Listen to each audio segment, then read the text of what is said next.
Director of Communication at the Women's Center, a group for abortion clinics in Pennsylvania and New Jersey, documented about problems at abortion clinics. And this person shared her concerns with state officials.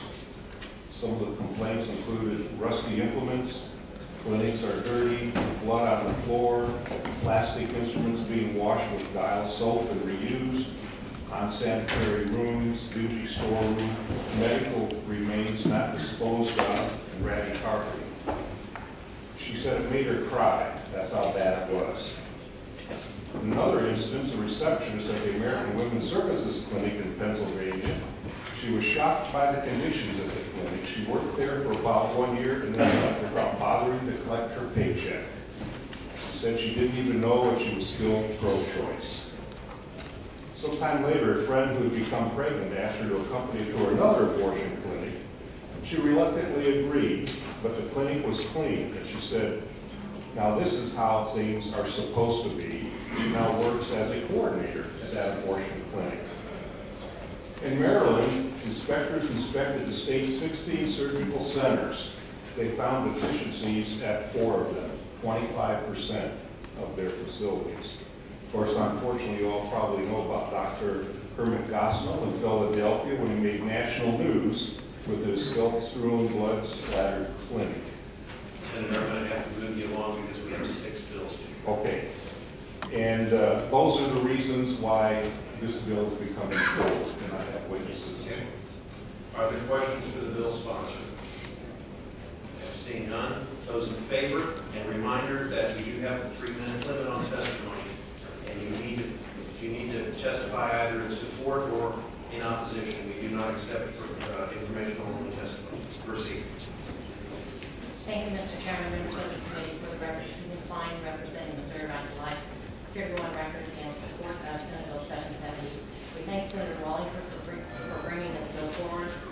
It is a women's health care protection bill. Abortion has been legal for 41 years, and through those years we've seen the health risks that women that come forth after they've had abortion. There's a multiple long list that I include in my testimony, anywhere from infection to hemorrhaging to complications with future pregnancies. And the abortion industry promotes legalized abortion, claiming it should be safe, legal, and rare. And that's what this bill is after. This bill is not about a war on women. It's not about a war on abortion. This bill is not going to prevent somebody from going and having an abortion. Obviously, there is evidence to show that this bill is necessary and needed. The state has a compelling interest to get involved here. Obviously, we got the incident in Philadelphia with the Gosnell, and yes, he was a murderer. But if you look at an abortionist and what is happening in these abortion clinics, and you look at ultrasounds and you see the baby's heart beating, there is murder going on in these clinics. So it's not just that the baby is losing her life or his life, but women are at risk in some of these clinics. The Gosnell incidents showed us that because there were lack of inspections, that there were filthy instruments and blood-stained tables and unsterile equipment. And this wasn't just an isolated incident. Happened in Texas with an abortionist there. Douglas Harkin was the abortionist in Texas. But, okay, so these things didn't necessarily happen in Missouri, but there is concern in the state of Missouri in that the St. Louis Planned Parenthood Clinic has had multiple ambulances called there.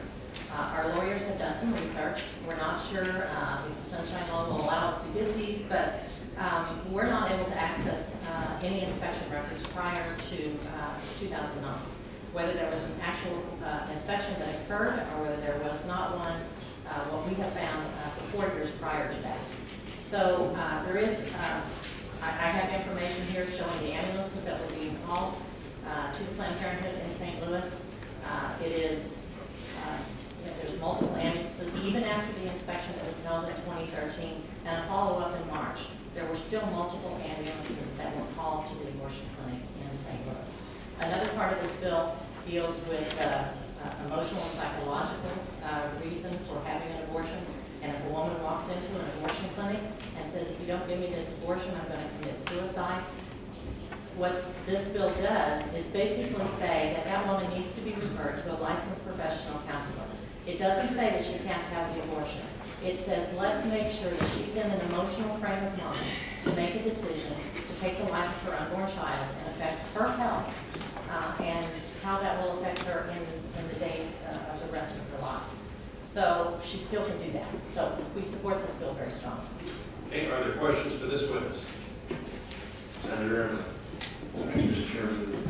Susan, regarding the psychological or emotional part of the bill, I'm trying to envision how that takes place. I mean, how it is enforced. What happens if the clinic just chooses not to do that? There is a portion in the bill that asks that that information be left in the woman's records, that she was referred to that licensed professional counselor. Okay, so is there, I mean, I'm not sure how this, we can talk, I'll talk to the senator or you later and try to figure out exactly how it works. Thank you, Mr. Chairman. Further questions? Seeing none, thank you for your testimony. Thank you. Next in favor?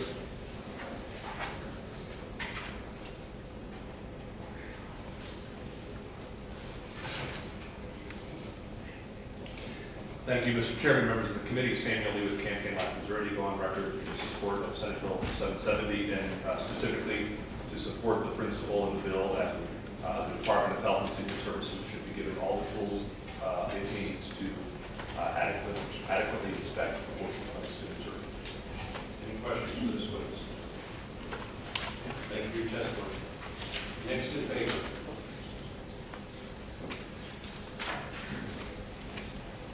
Mr. Chairman of the committee, for the record, Kerry Messer with Missouri Family Network, we'd like to go on record supporting the concept of allowing adequate inspections of abortion clinics in the state of Missouri. Thank you very much. Any questions? Thank you. Next in favor? Anyone else who testify in support of Senate Bill 770? Anyone who testify in opposition to Senate Bill 770?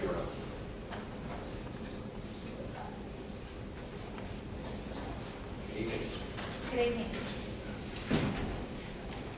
Good evening, Chairman, members of the committee. My name is Ryan Summerford, and I'm the statewide government affairs manager for Planned Parenthood advocates in Missouri. And I'm here in opposition of Senate Bill 770. Reproductive health services are among the most safest in healthcare services. In fact, abortion procedures have a complication rate of 0.05%. According to the Guttmacher Institute. And what we're seeing here is an unfortunate occurrence that's happening in the state of Missouri, which is that anti-women's health groups, under the guise of regulation, are really trying to eliminate access to safe and legal abortion. And House Bill 770 does do that by putting unfair and discriminatory regulation practices that single out abortion providers only. I will state that incidences that have happened in Pennsylvania and in Texas have been criminal enterprises and not healthcare facilities. These instances of horrific and shameful practices were in violation of criminal code and was found to be so within the criminal court. Planned Parenthood stands by their safety record and provide that our healthcare centers provide a wide range of healthcare. 90% of what we do is preventative services. And Planned Parenthood has been a standard of care, which is why Planned Parenthood has been here for almost 100 years. And millions of women and men across the country go to Planned Parenthood for safe care and get care no matter what. And with that, I could be happy to stand for questions. Any questions for this witness? Thank you very much for your testimony. I will say that Ms. Pamela Sumners from NARAL unfortunately could not be here today, so I am leaving her witness form. I'll make sure that he has that entered into the records that she's not here to answer questions. Perfect. Thank you. Okay. I think before we move further with testimony. Yes, we'll go ahead and do that. Yes. We're going to do an executive session, but let's go ahead and we'll finish up. I think I'm the last one. Okay. Good evening, Mr. Chairman, members of the committee. My name is Crystal Williams. I'm here representing American Civil Liberties Union in Missouri, and I'm one-to-one record in opposition to this bill. We oppose the bill because it threatens the health, safety, and privacy of patients at reproductive health centers. There are two things that concern us the most, and I'll just very briefly. The bill allows for information about the patients to be shared with another state agency for the purpose of investigating professional practices in an abortion facility. This could cause information about patients, which is fully irrelevant to the state agency's review input, to be distributed to other agencies. We have a great concern about that piece. And we also have concern that by further restricting the definition of medical emergency, this bill would threaten the health and safety of a woman in a difficult situation. We can't presume to know each woman's circumstances, and healthcare professionals are trained to identify and treat a medical emergency as best suited for the individual patient. Okay, other questions for this witness? Thank you very much. Thank you. Is there anyone else to testify in opposition to Senate Bill 770? Okay, seeing none, that will close the hearing on Senate Bill 770. I will now entertain a motion to go into executive session. Moved by Senator Embry, seconded by Senator Kavanaugh. Okay, let's see here. I would entertain a motion on Senate Bill 758. Senator Justice, do that. Yes, Mr. Chairman, I move to pass Senate Bill 758. Okay, is there a second? Seconded by Senator Kavanaugh. This is the changes the term, Senator Justice. Yes, the this term is free health clinics. Changes the term free health clinic to community health clinic to modify its definition of the state legal expansion. Any discussion? So I just have some questions because you raised this issue to me and I've been doing some thinking about that. And it seems to me that if you make this change, then you're going to have physicians who work at the free health clinics are going to end up being paid to provide services under Medicaid. And so the state will be paying for these services. And then also the state will have to cover their, them under the legal expense fund. So why since the clinics are now getting paid under Medicaid for those Medicaid patients, why shouldn't they buy their own, medical malpractice? Senator, this is only for those doctors who volunteer their time. So I know, but the clinic can buy a policy. And I'd like to go ahead and finish my sentence. This is only for the doctors who are volunteering their time. They currently volunteer their time in these clinics. These clinics have now started to accept some Medicaid payments.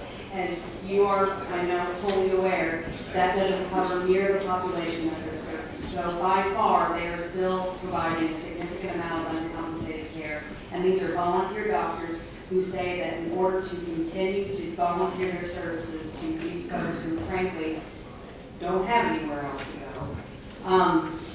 they are covered under the state legal expense fund.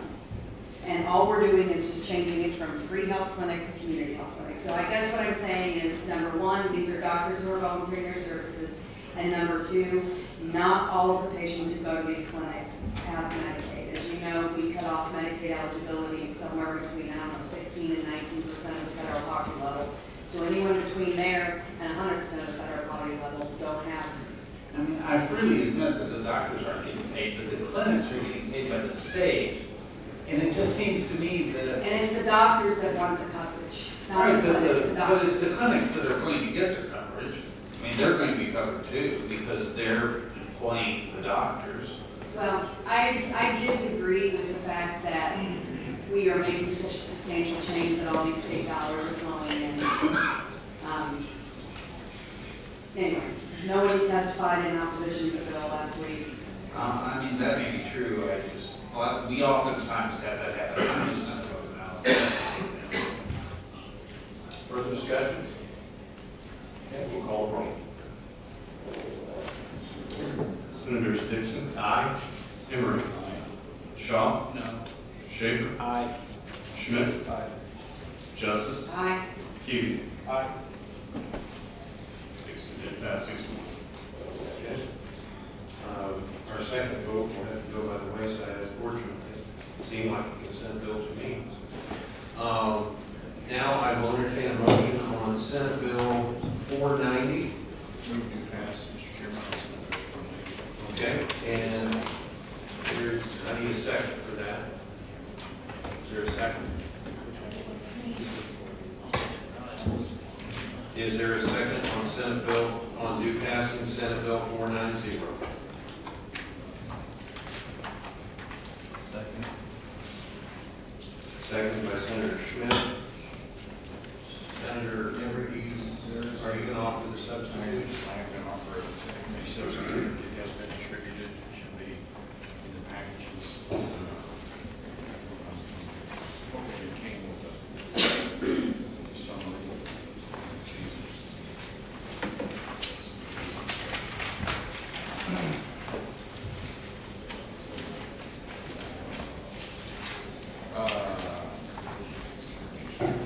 The changes the title to relate to exceptions. It will, if everybody find it, we change it. Before we do discussion, let me see if there's a second. We do have Senator Schmidt. Senator Schmidt, second the adoption substitute. Oh, I'm sorry, that was on the bill. So we should give you a second.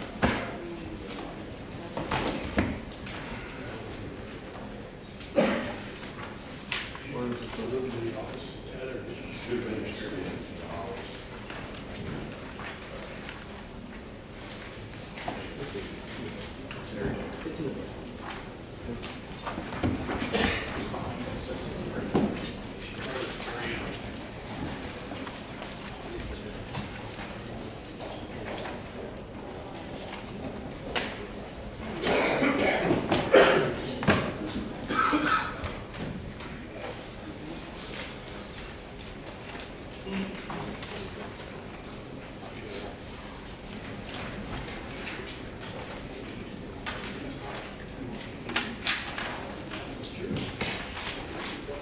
Okay. I'm sorry, did I hear a second on the adoption substitute? Okay. It's been moved and seconded for the adoption substitute. Senator Emery, do you care to explain? Sure. So Whistleblower Protection Act, there were a number of changes that were made after working with MATA. The change is, let's see, section 288, 572.2, 575.2, section 1, the B there, protected person was the motivating factor, was changed to a motivating factor. Definition of employer was changed to address the trial attorney's concerns. Proper authorities in 288, 575.2, section 3 was changed to help address some of the concerns of the trial attorneys. Sections A and B, subsections A and B of section 4 were deleted. That's on page 2, I believe it's right. And in section 288, 575, subsection 5, definition of public policy is language that the trial attorneys asked for, and the remainder of it, every bill stays the same.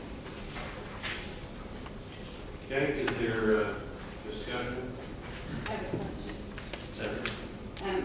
You said that this was in response to concerns that the trial attorneys have. Do you know if the trial attorneys are now comfortable with this bill? I don't know, Senator. I don't know that I asked that question. I don't know if there's someone here that maybe could answer that or not. No, I don't need to know that. I just was curious if that was, if the deal had been. No, as I'm reading this, I'm realizing that I didn't ask. Okay. I can answer that question for the committee. There is not been a deal struck. Any further discussion? Okay, those Those in favor of adopting the substitute, say aye. Aye. Any opposed, say no. Do you, by your, look like the ayes have it, or the aye? 1-0 carries. You've adopted the substitute. Is there any further discussion? Okay, we'll call the roll on the underlying motions. Senators Dixon, Aye. Henry, Aye. Shaw, Schaefer, Aye. Schmidt, Aye. Justice, No. Keating, No. 5-2. By your vote of 5-2, you do pass Senate Committee Substitute for Senate Bill 490. Next, I will entertain a motion on Senate Bill 706. That was Senator Cunningham's bill dealing with patent infringement. Is there a motion to do pass? Is there a motion to do pass? Senate Bill 706. Mr. Chairman, I'm trying to remember what exactly that did. Oh, that's bad faith. That's the one where there was a deal between Mavic and the patent folks. Yeah, okay, I'll move it next. Okay, is there a second? Is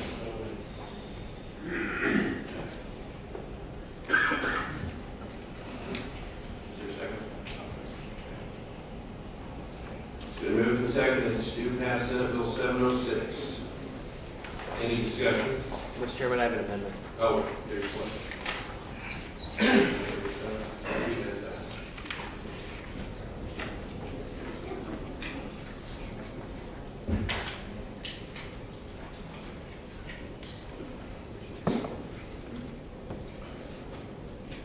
Sorry. Before we do that, Senator Cunningham has submitted a substitute.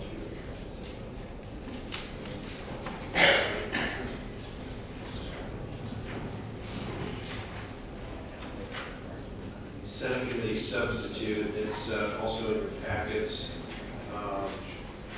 We've modified the definition of target, modified what a court may consider as evidence that a person has made an affidavit assertion of patent infringement, as well as the target's private cause of action, and adds a provision relating to remedies that are available.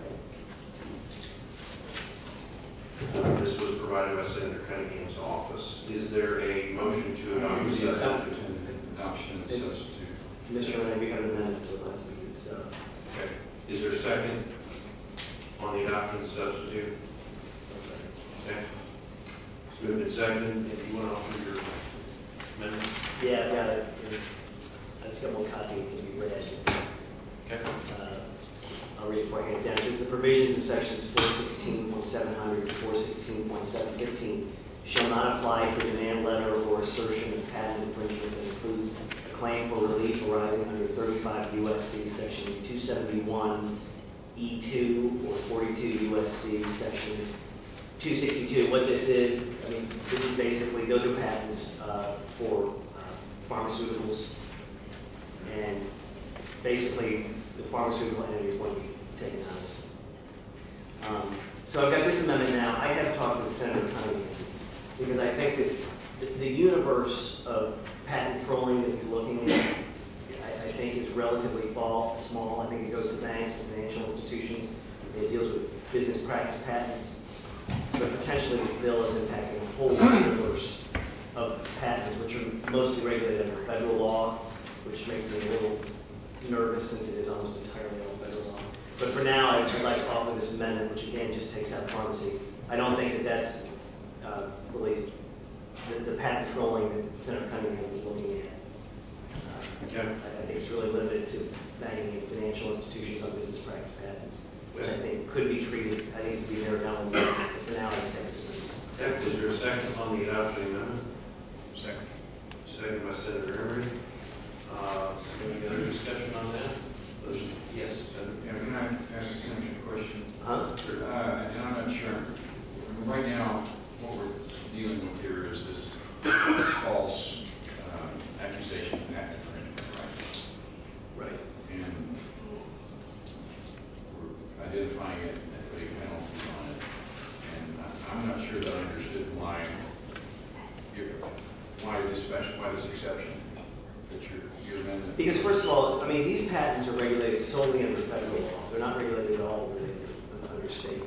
So you're saying it just wasn't really intended that this would? No, and really, I think the practice that Senator Cunningham is going after is they're business practice patents. They're not patents in the sense we think of pharmaceutical patents or I mean, there's a whole host of anything else under federal patent. So that's just. Another common area is shoe design. Did you know that? Because shoe designs are patented, and people steal shoe designs and they sue each other all the time. But the problem is, I think that is very heavily regulated under federal law. I think we will be careful on those types of patents that we don't create a chilling effect when it is appropriate to send out a letter. But I know what the bill is going after, and that's that trolling, against banks and alleging a business practice patent, that's just trolling. So, Thank you, Mr. Chair. Any other discussion? Those in favor say aye. Aye. Any opposed, no.